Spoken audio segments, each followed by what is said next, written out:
My reign as a Jeopardy champion lasted almost 35 minutes. This was coming, like the waiting room of the vasectomist, and I know that's not what he's called. I know there's like a fancy word, but... If you leave, I have nothing left to live for.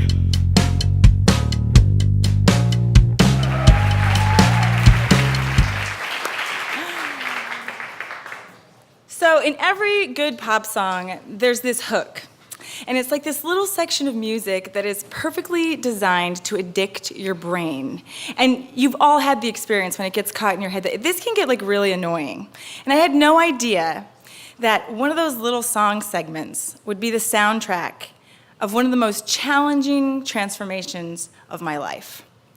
So when I was young, I basically got married on a whim. And my future husband and I were sitting around a table, and we weren't even dating at the time anymore, and I was like, I wonder what it would be like if we just like got married. And he was like, awesome, we just hang around all the time, it'd be like a great big sleepover. And I was like, seriously, how hard could it be? And he was like, you should just call the church and see if they have any dates. And I was like, well, maybe I will. And I did. And we got married 6 weeks later. And 6 weeks after the wedding, in a surprising turn of events, I got pregnant. Now, about halfway through that pregnancy, I got this song stuck in my head. And not just the whole song, just this one line from the song. And it would just repeat perpetually over and over again, not for a week, but for months. And that in and of itself would have been maddening. But the real problem was, it kept me from sleeping every single night. Like I would just try every night, I would sink into the bed just longing for the sweet release of sleep.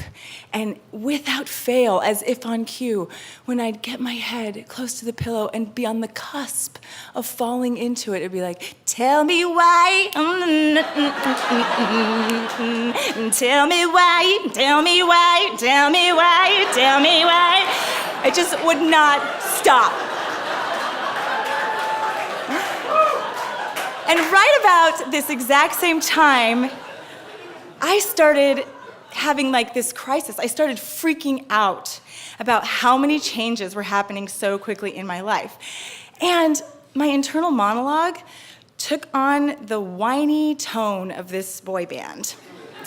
And it was like, why?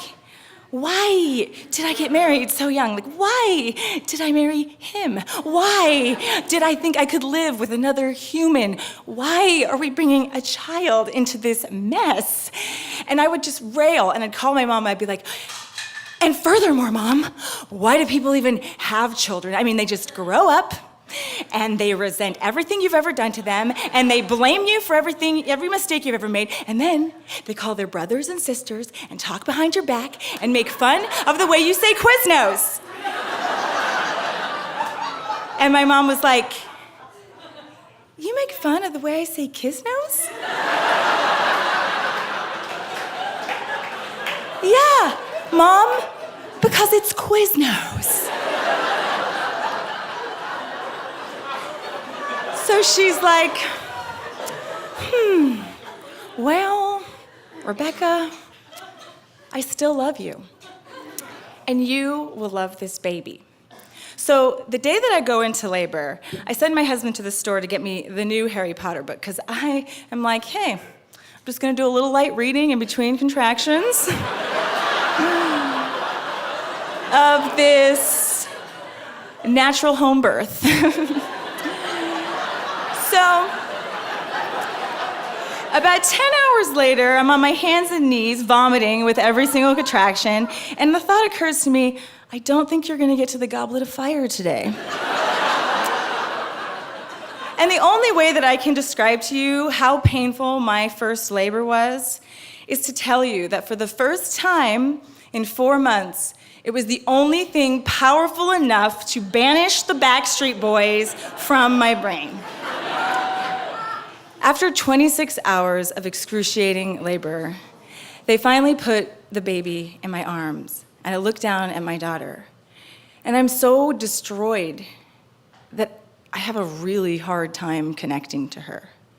And over the next few weeks, that chorus of whys in my head changed to, why am I not feeling what I'm supposed to be feeling? Why does everyone around me seem to be connected to her and I'm not? Why am I so anxious that I'm gonna hurt her? Why don't I look like all the moms in the diaper commercials who are beaming and smiling all the time? Why is this happening to me? Well, I want to fast forward to something that happened just a week ago. I'm sitting next to my daughter, who's now 14, and I'm watching her. And I'm watching her watch Gone with the Wind for the first time. And she is sobbing. She's just being so moved. And I'm so amused by this. And she catches me being amused. And she interrupts her sobbing to just make this cat noise at me, like.